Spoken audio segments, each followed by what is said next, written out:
പക്ഷേ പല്ലവിയുടെ കാര്യത്തിൽ എനിക്കൊന്നും ചെയ്യാൻ സാധിക്കില്ല. വിവാഹം ഈശ്വര നിശ്ചയമാണ്, വിധിയാണ്. പല്ലവിയും വിപിനും തമ്മിലുള്ള വിവാഹം നടക്കണമെന്ന് ഈശ്വരൻ നിശ്ചയിച്ചാൽ അത് നടക്കും, ഇല്ലെങ്കിൽ അത് നടക്കില്ല. അമ്മ, ആ വിവാഹം നടക്കാൻ പാടില്ല എന്നാ എന്റെ മനസ്സ് പറയുന്നത്. നീ തൽക്കാലം പല്ലവിയുടെ കാര്യത്തിലുള്ള ശ്രദ്ധ മറന്ന് നിന്റെ കാര്യത്തെക്കുറിച്ച് ചിന്തിക്ക്. നീ എന്തിനാണ് ജാസ്മിന്റെ വിവാഹത്തിന്റെ മേൽനോട്ടം വഹിക്കുന്നത്, അത് നടക്കാൻ വേണ്ടി മുന്നിട്ട് നിൽക്കുന്നത്? അത് അമ്മ, വിശാൽ സാർ പറഞ്ഞിട്ടാ ഞാൻ അതെല്ലാം ചെയ്യുന്നത്. ജാസ്മിന്റെ വിവാഹം നടന്നാലുള്ള അപകടത്തെക്കുറിച്ച് വിശാലിന് അറിയില്ല. പാർവതി, നിനക്കും അത് ബോധ്യമല്ല.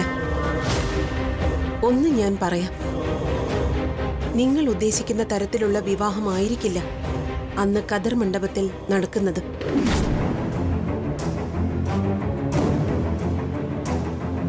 ഇവിടെ വിവാഹം ഉറപ്പിച്ച ചെക്കനാവില്ല അന്ന് ജാസ്മിന്റെ കഴുത്തിൽ താലി കെട്ടുന്നത്. പിന്നെ പിന്നെ എന്താണ് അവിടെ സംഭവിക്കാൻ പോകുന്നത്? ആരായിരിക്കും ജാസ്മിനെ വിവാഹം കഴിക്കുന്നത്? ഇതൊരു ഗൂഢാലോചനയാണ് പാർവതി. പ്രഭാവതിയും പ്രതാപനും ജാസ്മിനും ചേർന്നൊരുക്കുന്ന ഗൂഢാലോചന. കല്യാണ മണ്ഡപത്തിൽ വെച്ച് വരനെ മാറ്റിയിട്ട് വിശാലിനെ കൊണ്ട് ജാസ്മിനെ വിവാഹം കഴിപ്പിക്കാനാണ് അവരുടെ പദ്ധതി. ഇല്ല, അത് നടക്കില്ല. ഞാൻ അതിനെ അനുവദിക്കില്ല ദൈവമേ.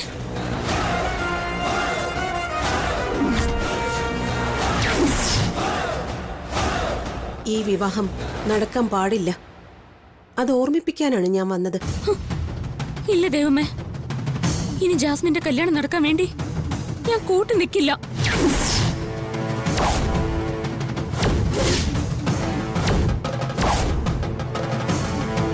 പാർവതി, നീ സ്വയം നിന്റെ ജീവിതം കൈവിട്ട് കളയരുത്. ജാസ്മിന് ശിക്ഷ കൊടുക്കുന്നതിന് പകരം അവൾക്ക് മാപ്പ് കൊടുത്ത് അവളുടെ വിവാഹം നടത്താൻ നീ കൂട്ടുനിൽക്കരുത്. അതിന് കൂട്ടുനിന്നാൽ ദൈവം പോലും നിന്റെ ഒപ്പം ഉണ്ടാവില്ല. ഇല്ല ദൈവമേ, ഇനി ജാസ്മിന്റെ കല്യാണം നടത്താൻ വേണ്ടി ഞാൻ കൂട്ടു നിൽക്കില്ല. ആ വിവാഹം ഞാൻ മുടക്കും. ദൈവം എനിക്ക് അതിന് കൂട്ടായിട്ടുണ്ടാവണം. ഞാൻ എപ്പോഴും നിനക്ക് കൂട്ടായിട്ടുണ്ടാവും മോളെ. ഞാൻ എൻ്റെ ജീവിതം കൈവിടില്ല. ഞാൻ വിശാൽ സാറിനൊപ്പം എന്നും ജീവിക്കും. അല്ലെങ്കിൽ ഞാൻ സ്വയം ജീവൻ ഒടുക്കി ദൈവമ്മയുടെ അരികിലോട്ട് വരും. നീ അബദ്ധമൊന്നും ചിന്തിക്കണ്ട. ജാസ്മിന്റെ വിവാഹം നടക്കരുത്. അത് നടന്നാൽ അതിനുള്ളിൽ മറഞ്ഞിരിക്കുന്ന അപകടം തിരിച്ചറിഞ്ഞ് നീ പെരുമാറണം.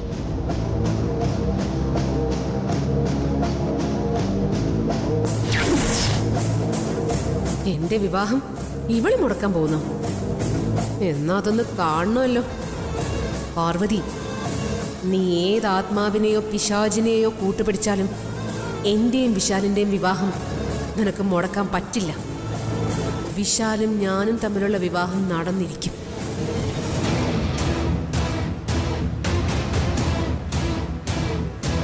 അമ്മ,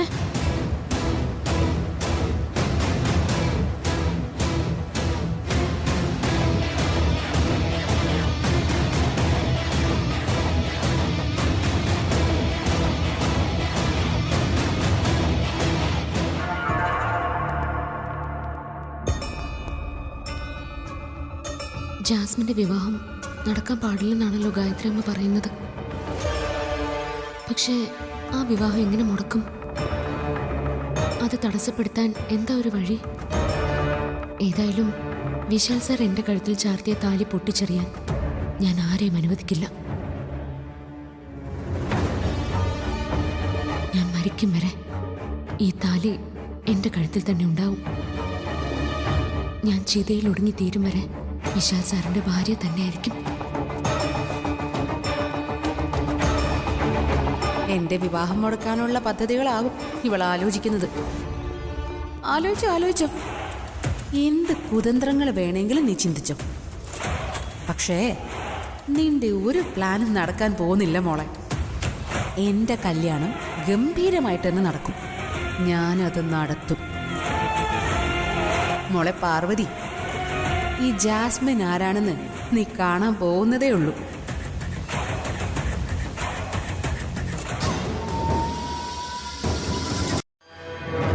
ഏയ്, നീ എന്താടി എന്നിങ്ങനെ തുറച്ചു നോക്കുന്നേ? ഇതിനു മുമ്പ് നീ എന്നെ കണ്ടിട്ടില്ലേ? ജാസ്മിൻ, നിനക്ക് എന്താ വേണ്ടത്? നീ എന്റെ വിവാഹം തടയാനുള്ള പ്ലാനിലാണ് അല്ലേ? ഇവളിക്കാര്യം എങ്ങനെ അറിഞ്ഞു? എടി, നീ എന്റെ വിവാഹം മുടക്കാൻ വേണ്ടി കച്ചകെട്ടി ഇറങ്ങിയിരിക്കുകയാണ് അല്ലേ? അല്ലേന്ന്. ദേ ജാസ്മിൻ, എനിക്ക് നിന്നോട് സംസാരിക്കാൻ താല്പര്യമില്ല. നീ എന്നെ ശല്യപ്പെടുത്താതെ പോവാൻ. സത്യം പറഞ്ഞപ്പോ നിനക്ക് ഉത്തരം മുട്ടി അല്ലേ? നിക്കടെ എവിടെ? എനിക്ക് പറയാനുള്ളത് കേട്ടിട്ട് നീ ഇവിടുന്ന് പോയാ മതി. എടി പാർവതി, നിന്നെ ഞാൻ വെല്ലുവിളിക്കാം. എന്റെ വിവാഹം നിനക്ക് തടയാമെങ്കിൽ നീ തടഞ്ഞോ. പക്ഷേ ഒന്ന് ഞാൻ പറയാം, നീ എത്ര അതിബുദ്ധി കാണിച്ചാലും എത്ര പരിശ്രമിച്ചാലും എന്റെ വിവാഹം തടയാമെന്ന നിന്റെ ആഗ്രഹം നടക്കാൻ പോകുന്നില്ല. അതെ, നിന്റെ വെറും വ്യാമോഹം മാത്രം. നീ എത്ര ശ്രമിച്ചാലും എന്റെ വിവാഹം നടന്നിരിക്കും. പിന്നെ എന്നെ വിവാഹം കഴിക്കാൻ പോകുന്നത് ആരാണെന്ന് നിനക്കറിയണ്ടേ? ഇവിടെ വന്ന് പെണ്ണ് കണ്ട് വിവാഹം ഉറപ്പിച്ച ചെക്കനൊന്നും അല്ല എന്റെ വരൻ. എന്റെ വരൻ അവനാ, വിശാൽ.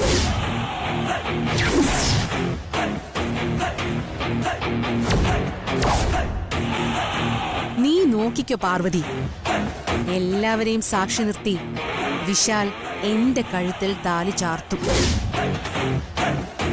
അത് നീയും കാണും.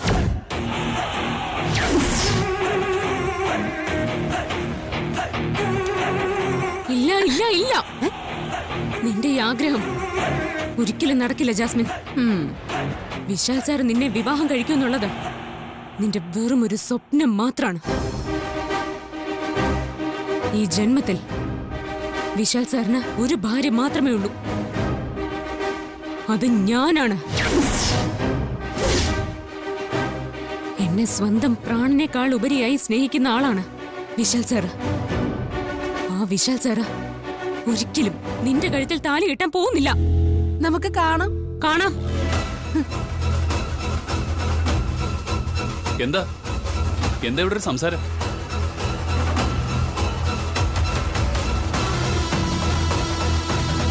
അതെ വിശാൽ, ഈ പാർവതിക്ക് എന്തോ എന്റെ കല്യാണം നടത്തുന്നതിനോട് അത്ര താല്പര്യമില്ലാന്ന് തോന്നുന്നു. ഇവൾ എന്റെ വിവാഹം തടയാൻ വേണ്ടി എന്തോ ഒരു പദ്ധതി ഒരുക്കിയിരിക്കുക. അങ്ങനെ പാർവതി ജാസ്മിനോട് പറഞ്ഞു. ജാസ്മിൻ, നീ വെറുതെ പാർവതിയെ തെറ്റിദ്ധരിക്കണ്ട. പാർവതി എനിക്ക് നന്നായി അറിയാം. പാർവതി ഒരിക്കലും ജാസ്മിൻ പറയുന്ന പോലെ ഒന്നും ചിന്തിക്കില്ല. മറ്റുള്ളവരെ ഒരു തരത്തിലും ഉപദ്രവിക്കുന്ന ആളല്ല പാർവതി. പിന്നെ ജാസ്മിൻ, നിന്റെ വിവാഹം ആര് തടയാൻ ശ്രമിച്ചാലും അത് നടക്കും. ഈ നിൽക്കുന്ന പാർവതിയല്ലേ, പാർവതി തന്നെ മുന്നിൽ നിന്ന് നിന്റെ വിവാഹം നടത്തിത്തരും. ഇത് ഞാനാ പറയുന്നത്. ഇതേ എന്റെ വാക്കാ.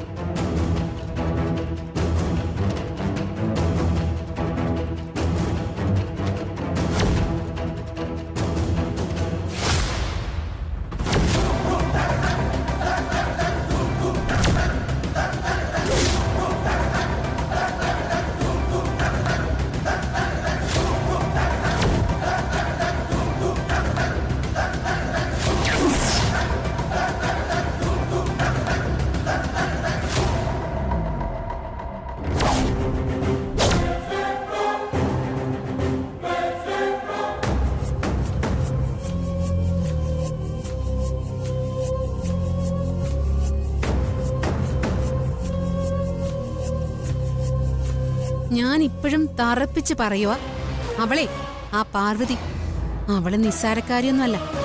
അവള് മന്ത്രവാദിനിയാ, ദുർമന്ത്രവാദിനി. അവള് ഗായത്രി അമ്മയുടെ ആത്മാവിനോടാണോ ഇനി ഏതെങ്കിലും പിശാചിനോടോ ബാധയോടോ ആണോ സംസാരിച്ചതെന്നൊന്നും എനിക്കറിയില്ല. ഏതായാലും ഞാൻ കേട്ടതൊക്കെ സത്യം. അവൾ എന്റെ വിവാഹം മുടക്കാൻ വേണ്ടി പദ്ധതി ഇടുന്നുണ്ട്. ഞാനത് അവളോട് ചോദിച്ചപ്പോ അവളൊന്നും പറഞ്ഞില്ലെങ്കിലും അവളെ ഇന്ന് അങ്ങനെ ഒരു നീക്കം അത് ഉറപ്പാ.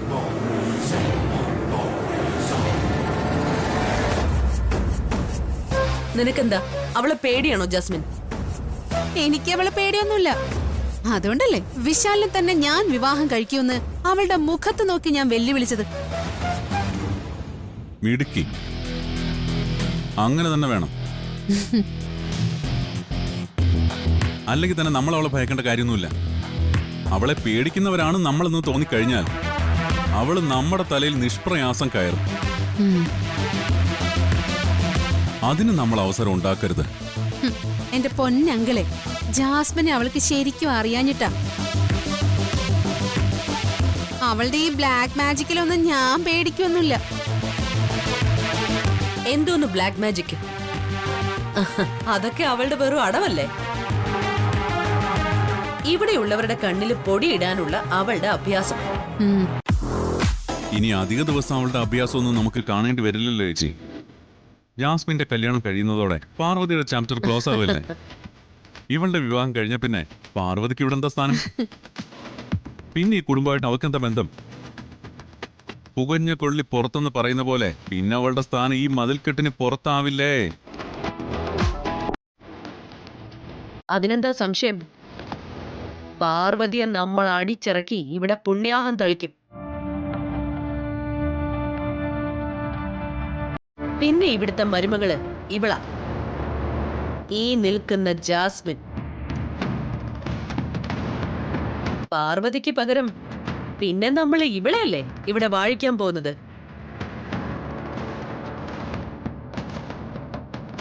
എന്റെ ഭാവികാല മരുമോളെ, വിശാലിന്റെ ഭാര്യയായി ഇവിടേക്ക് വലത് കാലെടുത്ത് വെച്ച് കയറാൻ നീ തയ്യാറെടുത്തിരുന്നോ? ഈ ഇരിപ്പ് തുടങ്ങിയിട്ട് കുറെ കാലമായി. ഇപ്രാവശ്യമെങ്കിലും നമ്മുടെ പ്ലാൻ നടക്കുമല്ലോ അല്ലേ? ജാസ്മിൻ, അതിന് യാതൊരു സംശയം വേണ്ട. ഇത്തവണ ഞാനും ചേച്ചിയും വെൽ പ്ലാൻഡാ. നിങ്ങളുടെ പ്ലാൻ എന്താണെന്ന് നിങ്ങൾ ഇതുവരെ എന്നോട് പറഞ്ഞിട്ടില്ല. അതാ എന്റെ ഒരു ടെൻഷൻ.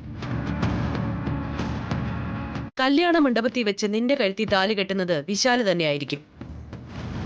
അതിൽ കൂടുതൽ ഇപ്പൊ പറഞ്ഞ അതിന്റെ സസ്പെൻസ് പൊളിയില്ലേ? അതുകൊണ്ട് കല്യാണം വരെ നീ ഒന്ന് വെയിറ്റ് ചെയ്യേ എന്റെ മോളെ.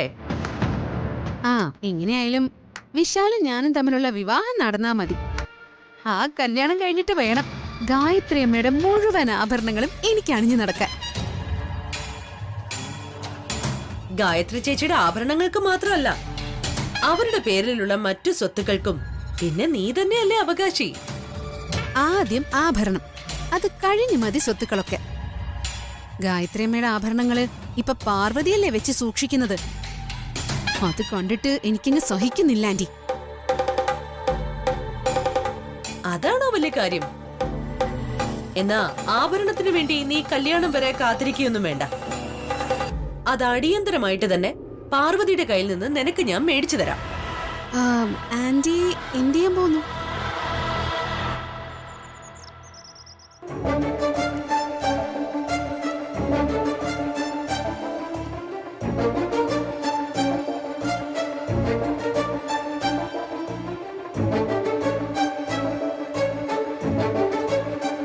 പാർവതി,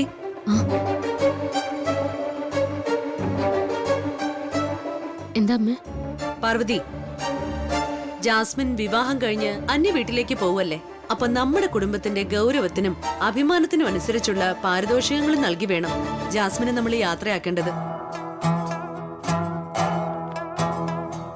ഇത് അമ്മയും ജാസ്മിനും ചേർന്ന് ഒപ്പിക്കാൻ പോകുന്ന എന്തോ ഉടായിപ്പാണല്ലോ. എന്താ ഞാൻ പറഞ്ഞത് ശരിയല്ലേ പാർവതി? ആ അതെ, അത് വേണം. ഏതായാലും നമ്മൾ വെറും കൈയോടെ ജാസ്മിനെ പറഞ്ഞു വിടില്ലല്ലോ. അത് ശരിയാ.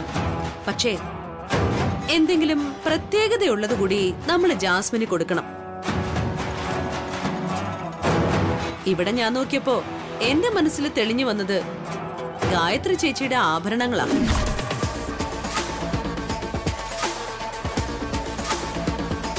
അപ്പൊ ഗായത്രി അമ്മയുടെ ആഭരണത്തിലാണ് ഇവരുടെയൊക്കെ കണ്ണ്. നമുക്ക് ഗായത്രി ചേച്ചിയുടെ ആഭരണങ്ങളെല്ലാം ജാസ്മിന് കൊടുക്കാം. ആ ആഭരണങ്ങളെല്ലാം ഇപ്പൊ പാർവതിയുടെ കയ്യിലല്ലേ? പാർവതി അതെടുത്ത് ജാസ്മിന് കൊടുക്കണം.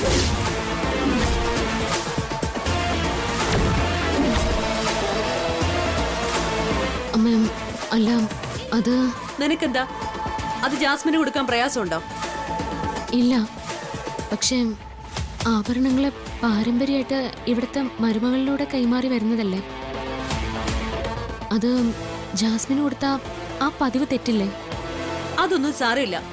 നീ അതെടുത്ത് ജാസ്മിന് കൊടുക്കാൻ നോക്ക്. അവൾ അതിട്ട് കല്യാണം പൊടി പൊടിക്കട്ടെ.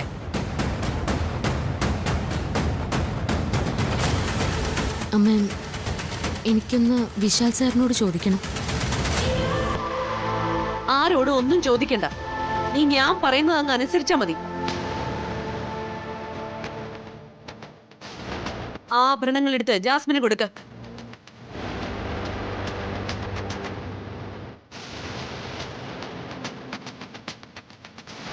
ചെല്ല്.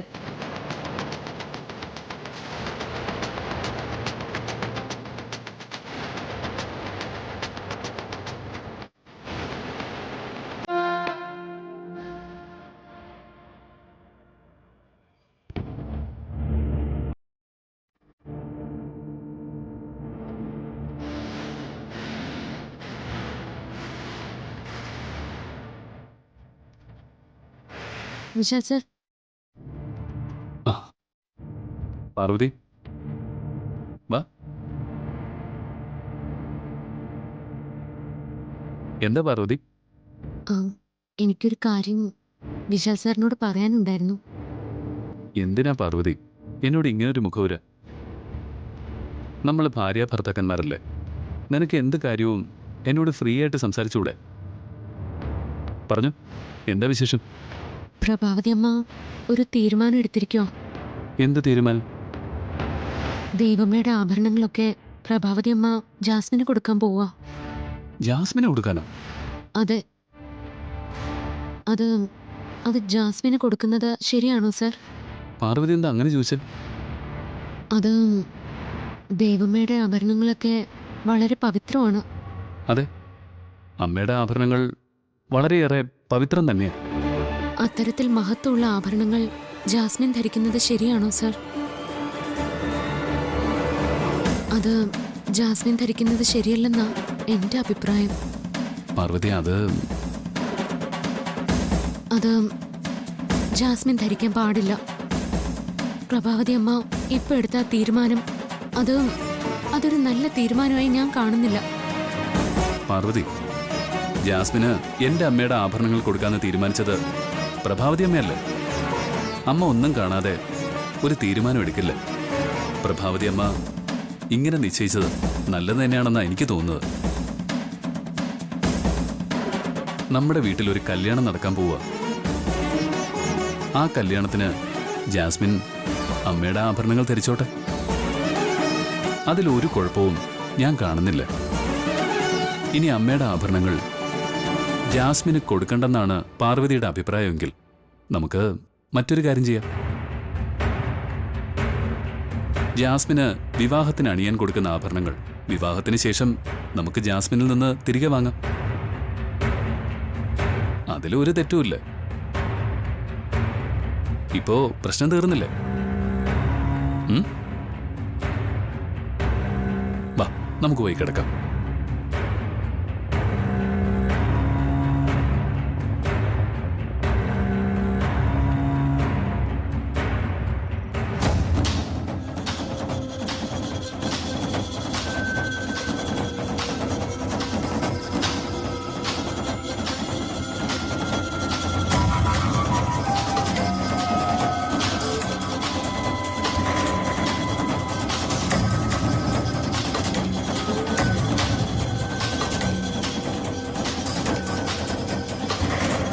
പ്രതാപ, എന്താ പ്രതാപ, നിനക്ക് ഉറക്കമൊന്നുമില്ലേ? ഈ നട്ടപ്പാതിരാക്ക് നീ എന്തിനാ എഴുന്നേറ്റ് വന്ന് ഇവിടെ നിൽക്കുന്നേ? എടാ, നീ എന്താ ഈ ആലോചിക്കുന്നേ? ഞാൻ ഉറങ്ങി വന്നതായിരുന്നു ചേച്ചി. അന്നേരം ഒരു ദുസ്വപ്നം കണ്ട് ഞാൻ ചാടി എണീറ്റു. പിന്നീട് എനിക്ക് ഉറക്കവും വന്നില്ല. അങ്ങനെ ഞാനിവിടെ വന്ന് നിന്നേ. ദുസ്വപ്നോ?